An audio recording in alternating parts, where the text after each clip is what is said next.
Ahojte milé priateľky a priatelia, vítajte na kanáli, kde spoločne pestujeme radosť v záhrade. Dnes sa budeme venovať kráľovnej ovocia, jahodám. Tieto sladké červené poklady majú fascinujúcu históriu. Ich príbeh siaha až do Ameriky a Európy 18. storočia. V tomto videu vám poviem, ako vznikli moderné jahody.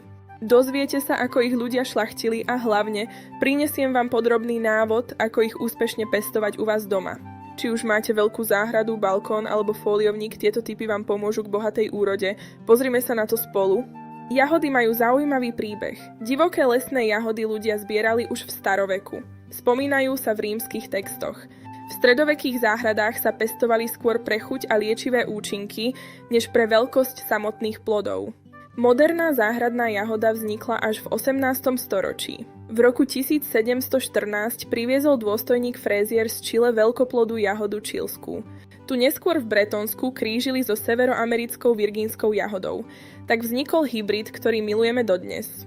Výsledkom bol hybrid s veľkými šťavnatými plodmi. Z Francúzska sa rýchlo rozšíril do celého sveta, vrátane Slovenska. Ľudia jahody intenzívne šľachtia už vyše 250 rokov.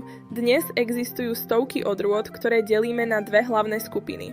Letné odrody ako Honeoye či El Santa plodia raz za sezónu, ale bohato. Stále plodiace ako Albion vám dajú úrodu až do jesene. Prejdime k praxi. Vyberte slnečné miesto s aspoň 6 hodinami slnka. Pôda musí byť priepustná a bohatá na humus.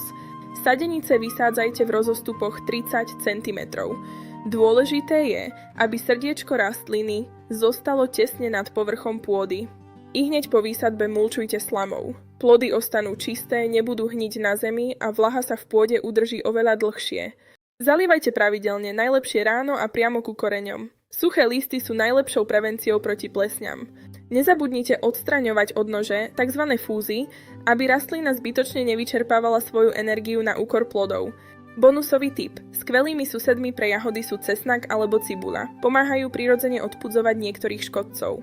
Jahody nie sú len chutné, ale obsahujú aj viac vitamínu C ako pomaranče.